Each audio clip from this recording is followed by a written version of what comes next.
Yes, I do have a Harry Potter scar on my forehead because I'm filming this on September 1st, and that's what you do on September 1st. Also have on Slytherin sweater, Harry Potter necklace, and Slytherin bracelet. You guess what house I am. Hi all, wanted to start over this channel and say hello. I know I started a few months ago, God, probably over a year ago now, with a few friends. We were all holding each other accountable and starting our video channels together.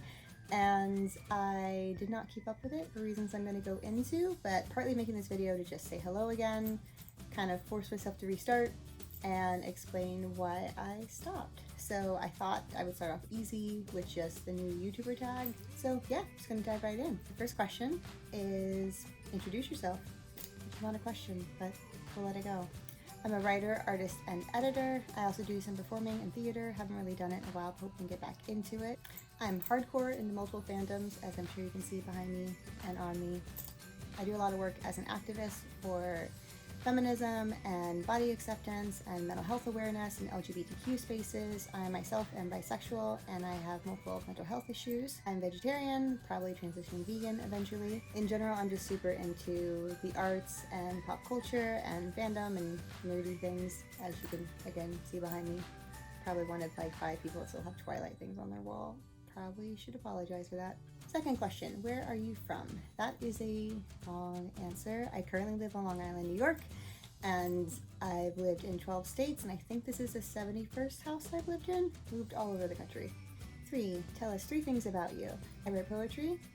I primarily edit for my living. Novels, screenplays, short stories, articles, blogs, poems, pretty much anything anyone will throw at me. And obviously my canon Hogwarts house is Slytherin. My non-canon house is Slytherclaw. Number 4, what is the name of your channel? The name of my channel is Manic Muse. I got that from my nickname is Manny, my middle name is Kay, and when I was like, from the time I was like 11, I used to have Muse in every one of my usernames, and it just kind of stuck. So I just combined them all into one name. 6, why did you start a YouTube channel? I started a YouTube channel because YouTube's been really important to me for more than a decade. It's been somewhere I've really found a sense of community and advice for mental health and vegetarianism and cruelty-free makeup, and just a space to find other people that are passionate about the same things I'm passionate about. And YouTube's helped me a lot, so I kind of wanted to start giving back instead of just taking. So I thought I would make a channel partly to share some advice for things I found, or just to have fun about fandom and just become a part of the community that's a little more active as opposed to just a taker. 7, what can viewers expect from your channel? For my channel, I'm really hoping to focus on ways to kind of focus on positive living, even if you have mental health issues or if you are marginalized in some way, and especially through the angle of pop culture and creativity and art and fandom. Kind of just trying to find all of our happy places and advice on how to stay as positive as you can when you're going through very hard things. 8, who inspired you the most to make a YouTube channel? Okay, there's a couple, there's a few. Initially, I would definitely say like the first 2 that got me started years and years and years ago and wanting to do it and interested in the idea were Jenna Marbles and Zoella. Jenna is just so creative and intelligent and honest, and everything she did was simple but brilliant, which I really loved. Zoella I just found so comforting the minute I started watching her. It felt very much like hanging out with a friend. I actually started watching her hair tutorials, was the first thing I watched, and both of them I was like, this just seems fun. I just thought it seemed like a really positive thing to be doing, and I liked the idea of like working as an actor and things. I loved the idea of being in charge of all the content you made. I'm like, this is great. You don't have to wait for someone to give you a part. You can just do something if you want to. It kind of started sparking ideas in my head. And then I got more into really wanting to make a channel a few years later with Elena Fender is a big one for me. I love how positive she is and how open she is and how everything she does, if she's doing a lifestyle video or a funny video, it always comes back to mental health or positive living or self-acceptance or self-love or tolerance. I really love that she has that as just a theme running through everything she does. Kayla Nicholson's another one. She's so open about her mental health issues, and because of that, all of her videos have this very positive, reassuring, but not saccharine vibe, which I really love. Plus, she's one of the few YouTubers where I can be very anxious and very overwhelmed, and if I put on her videos, I kind of just feel like I'm breathing. It just regulates my breathing. She calms me down. Everything she does is just so relaxed and mellow. And then also Tessa Netting, I just love how unabashed she is about her fandom and her passions and just shares it. And anytime I watch her stuff, I don't feel silly about how excited I get about everything and how enthusiastic I get about everything. And she's just so clever and just has fun. And again, she's very open about her mental health and very open about what fandom and that community has done for her. And it just makes me feel so much less alone. So those are the YouTubers that most got me wanting to actually be a part of the community, because I just felt like I kept taking from them, and I'm like, okay, I want to give something back now too. 9. What was the most difficult part in getting started? This is why I quit doing my channel. My mental health issues have definitely been the biggest hurdle with all of this. I have severe panic disorder, I have depression, I have OCD. My therapist thinks I probably am high-functioning autistic, and that's why I have everything else. We're kind of in the middle of trying to diagnose that right now. I also have an eating disorder that has resulted primarily from the depression as like self-harm and a way to just make my body into what others want to avoid conflict because of anxiety. And I'm very shy because of all of this and very, very introverted. And I tried to film. I had a bunch of friends. We all like got together and try to hold each other accountable and be like, oh, every week we'll share each other's videos, and they all kept up with it. And I did one video and filmed myself and started sobbing while filming myself because I couldn't handle looking at myself. I didn't want to talk. I didn't think anyone would hear me, or I didn't think anybody would want to hear me. I thought I was being vain by making a video, and I could not handle looking at myself. So I put up my one video and then just didn't do anything ever again. And it's hard to get motivated to do anything, even something you really want to do. And especially if something's good for you, I feel like it's almost harder to get motivated to do that. Like, I was supposed to film this video last Friday, and instead I woke up so depressed I could not get out of bed until 5:30 at night. And I was very excited the night before. Like, I literally went to bed hardly able to sleep. So I'm like, this is gonna be great. I can actually do that this time. I'm gonna be fine, and I'm really looking forward to it. And then instead I just stayed in bed all day. So that's been the hardest part, is just overcoming my lack of motivation and getting over all my fears with this. I figure if I just do a few, it'll get a little bit easier.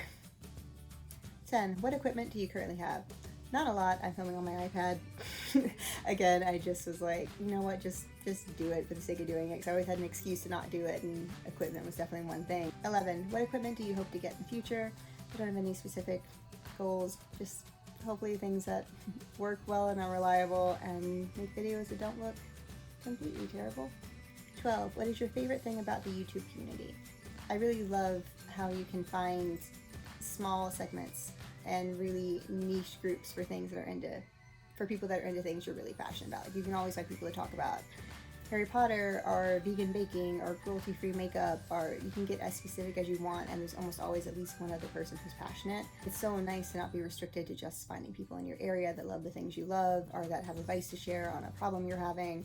I really love that you can bond with people all around the world over the smallest possible things that you are obsessed with. 13. Have you met anyone from YouTube in real life?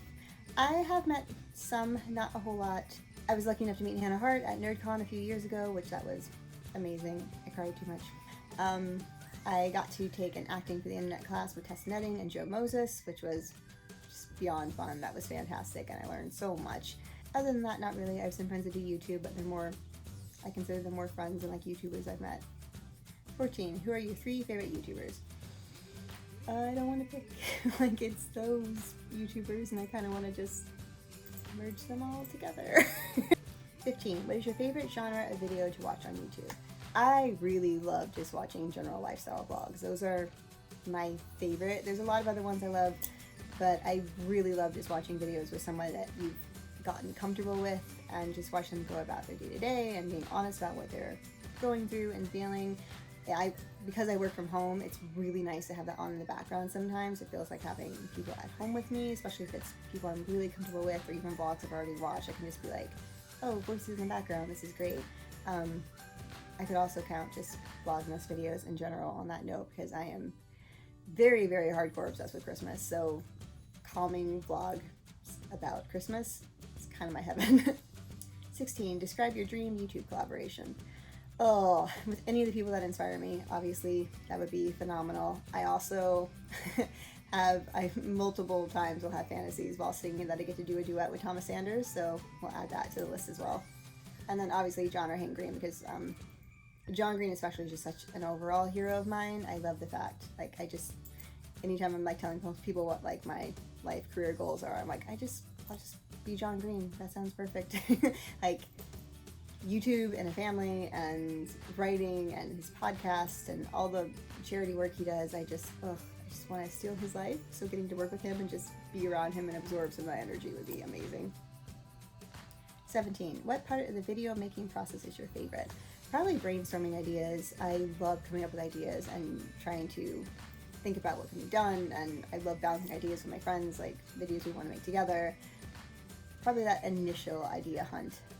I also really love editing, which confuses me considering I hate looking at myself and listening to myself, but there's something very calming about editing. It's very methodical, but in a way that doesn't feel tedious, which I really love.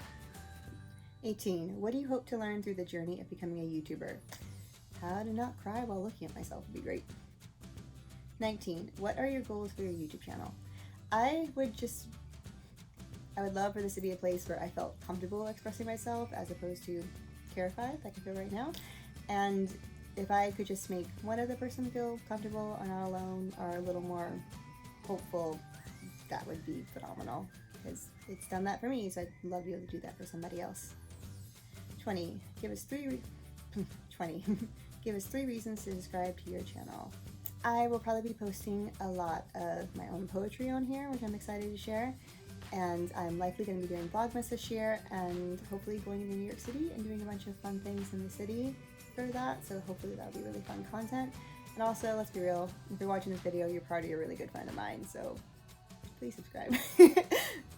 Alright, that's about it. Hopefully I will be posting 2 videos a week. That's going to be my goal. And probably 1 mental health related video a week, and then 1 pop culture or fandom or lifestyle video a week.